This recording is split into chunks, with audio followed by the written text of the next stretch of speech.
Hello hi എല്ലാ കൂട്ടുകാർക്കും എൻ്റെ പുതിയൊരു വീഡിയോയിലേക്ക് സ്വാഗതം കേട്ടോ. അപ്പോൾ നമ്മൾ ഇപ്പോൾ പെരുന്നാൾ അടുപ്പിച്ച് നൈറ്റി തുണി എടുക്കാൻ പോയിരുന്നല്ലോ. അപ്പോൾ എടുത്തതാണ് കേട്ടോ.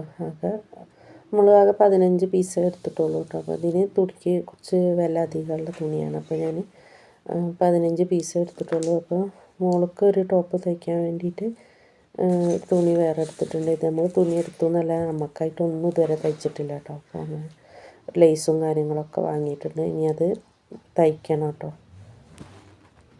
അപ്പോൾ ഇപ്രാവശ്യം തുണി എടുത്തിട്ടുണ്ട് എന്നല്ലാണ്ട് ചിലവായിട്ടില്ല കേട്ടോ. അപ്പോൾ ഞങ്ങൾ ഒരു 10-15 ബട്ടണും കൂടി വാങ്ങിയിട്ട് വന്നിട്ടുണ്ടായിരുന്നു, ഷോ ബട്ടൺ കേട്ടോ. അപ്പോൾ ഇന്ന് നമ്മൾ വൈകുന്നേരത്തേക്ക് പായസം ഉണ്ടാക്കാമെന്ന് വിചാരിച്ചിരിക്കുന്നത്. പിന്നെ എണ്ണ പലഹാരം ഒന്നും ഉണ്ടാക്കുന്നില്ല കേട്ടോ. അപ്പം കുറച്ച് വെല്ലം പായസത്തിന് ഒരുക്കിയതൊക്കെ ഉണ്ടായിരുന്നു, ഫ്രിഡ്ജിൽ വെച്ചിട്ടുണ്ടായിരുന്നു കേട്ടോ. അപ്പോൾ ഇത് റോസ്റ്റഡാണ് കേട്ടോ, സേമിയ.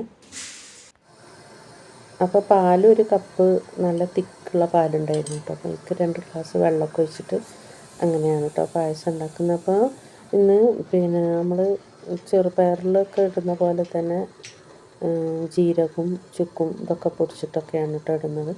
അപ്പോൾ പാല് സേമിയൊക്കെ നല്ല വെന്തിട്ടുണ്ട് കേട്ടോ. അപ്പോൾ വെള്ളം ഒരുക്കിയത് ഒഴിച്ചു കൊടുത്ത് ഒരു 5 മിനിറ്റ് ആയപ്പോഴേക്കിന് പാലും വെള്ളവും കൂടി ഒന്ന് പിരിയാൻ തുടങ്ങി കേട്ടോ. അവർ തമ്മിൽ സെറ്റാവുന്നില്ല തോന്നുന്നുണ്ട്. ആകെ പിരിയണ പോലെ ആയപ്പോൾ ഞാൻ വേഗം ഇറക്കി വെച്ചു കേട്ടോ. ഇനി ആകെ പിരിഞ്ഞത് തൈര് പോലെ ആവണ്ടെന്ന് വെച്ചിട്ട് വെള്ളത്തിൽ ഉപ്പ് ഉള്ളത് കൊണ്ടാണ് തോന്നുന്നുണ്ട് പാല് പിരിഞ്ഞത് കേട്ടോ.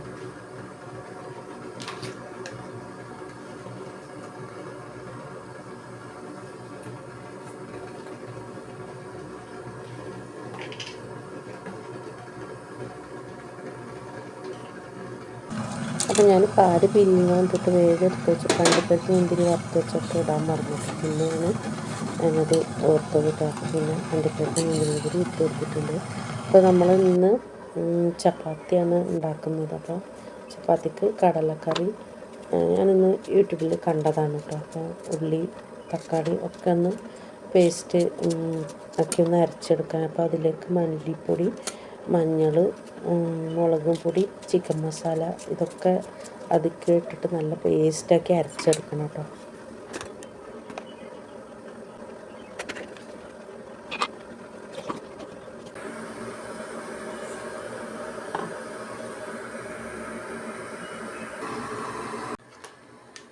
അപ്പോൾ നമ്മൾ ഈ മസാല നല്ല അരിഞ്ഞിട്ടുണ്ട് കേട്ടോ. അപ്പോൾ എണ്ണ ഒഴിച്ചിട്ട് കടുകും കറിവേപ്പിൻ്റെലും പൊട്ടിച്ചിട്ട് വേണം മസാല ഇട്ടിട്ടൊന്ന് വഴറ്റിയെടുക്കാനായിട്ട്.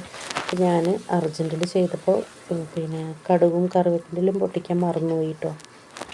പിന്നെ കറിയൊക്കെ അതിൻ്റെ ശേഷമാണ് ഞാൻ കറിവേപ്പിൻ്റെലും കടുക് ഇട്ട് താളിച്ചെടുത്തത് കേട്ടോ. അപ്പോൾ ഈ മസാല ഒന്ന് നല്ല അതിൽ കിടന്നൊന്ന് വെന്ത് കിട്ടണം.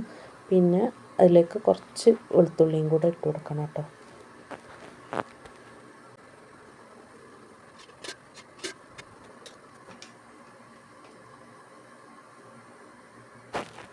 അപ്പോൾ മസാലയൊക്കെ നല്ല തിളച്ചിട്ടുണ്ട് കേട്ടോ. അപ്പോൾ ഇത് കുറച്ച് ഉപ്പും കൂടി ഇട്ട് കൊടുത്തിട്ട് കടല നമുക്ക് തലേദിവസം തന്നെ കുതിർക്കാൻ വെക്കണം, എന്നാലേ ഉള്ളൂ നല്ല വെന്ത് കിട്ടും കേട്ടോ.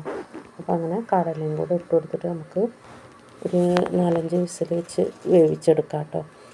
അപ്പോൾ അങ്ങനെ ചെയ്യുമ്പോൾ ഈ ഉള്ളി തക്കാളി ഇതൊക്കെ പേസ്റ്റ് ആയതുകൊണ്ട് പിന്നെ കറിക്ക് നല്ല ഒരു കട്ടി തോന്നും കേട്ടോ.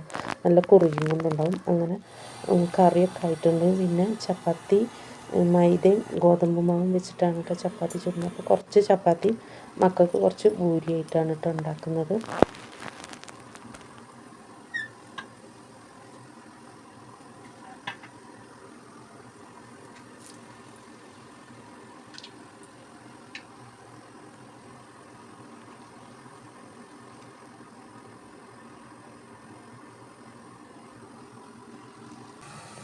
അപ്പോൾ ചപ്പാത്തിയൊക്കെ ആയിട്ടുണ്ട് കേട്ടോ.